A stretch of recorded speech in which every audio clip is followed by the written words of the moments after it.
S, வீடு, schools, hotels, store room இங்கெல்லாம் partition wall கட்டணும்னாலும் இப்போ பில்டிங் போனஸோட first choice Renocon Rapid Wall Panels. பண்றாங்க. நாங்க அவ்வளவு பொறுமைசாலி. ஏன்னா எங்க பிள்ளைக்கு என்ன பண்ணனாலும் நாங்க அவ்வளவு பொறுமைசாலியா இருக்கிறோம். அப்படிப்பட்ட இப்பவும் பொறுமையா தான் சொல்றோம். நாங்க ஒரு தப்பா முடியாது. நீங்க ஏறில ஆகணும் எங்களை வலுக்கட்டாயமா தள்ளுறாங்க. நாங்க அப்படி ஒண்ணும் பாவம் செய்யலைங்க. நாங்க உரிமையை தானே கேட்கிறோம். 16 வருஷமா வெயிட் பண்ணோம். 16 வருஷமா வெயிட் பண்ணி தான் இன்னைக்கு இந்த போராட்டத்துக்கே வர்றோம். அப்பவும் அறவழியில அமைதியா தான் போராட்டம். எங்களை போராட வைக்கிறதே இந்த அரசாங்கம். நாங்க ஏங்க எங்களுக்கு கொடுக்கறத உண்மையானது நீங்க சரின்னு ஏத்துக்கிட்டதே எங்களுக்கு செஞ்சு கொடுங்க தான் கேட்கிறோம். ஏன் அதை டிலே பண்றீங்கன்னு தான் கேட்கிறோம். ஆனா அது கூட அவங்க செய்யறதுக்கு மனசே வரலங்க.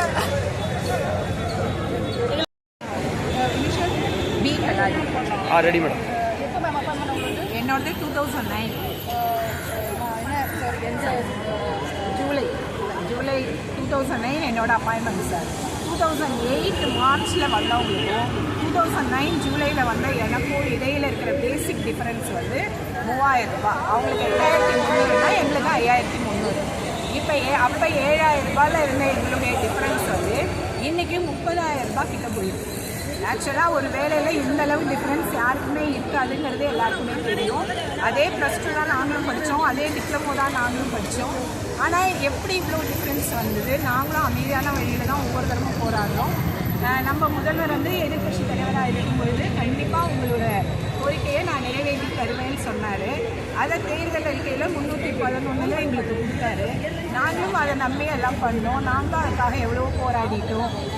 அமைதியான வழியில் தான் நாங்கள் எப்போவுமே போராடிட்டோம். எப்போவுமே லீவில் தான் நாங்கள் போராடுவோம், குழந்தைங்களோட இது கூட பாதிக்கக்கூடாதுன்னு.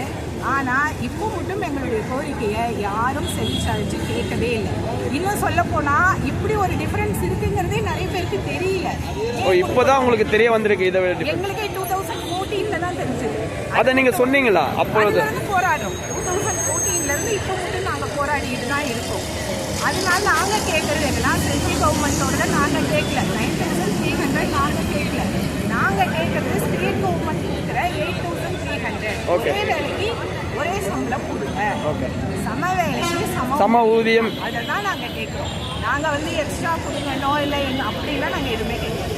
அவங்களுக்கு என்ன கொடுக்குறீங்களோ அதுக்கு என்ன. இப்போ ஒரே ஸ்கூலில் ஒரே போஸ்டிங்கில் இருக்கும்போது இவ்வளோ டிஃப்ரென்ஸ் வந்தால் அந்த ஆசிரியரோட மனநிலை எப்படி யோசிச்சு பாருங்க.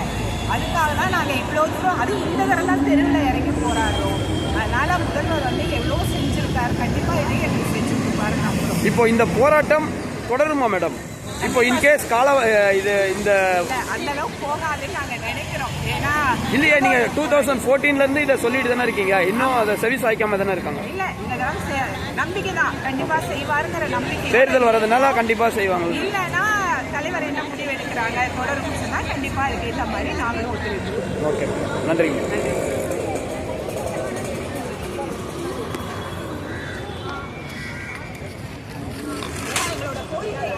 கரெக்டாக போய் எல்லாருக்கும் தெரியணும். என்ன நினைக்கிறாங்கன்னா பொதுமக்கள் வந்து டீச்சர்ஸ் வந்து சம்பளம் கேட்டு போராடுறாங்க.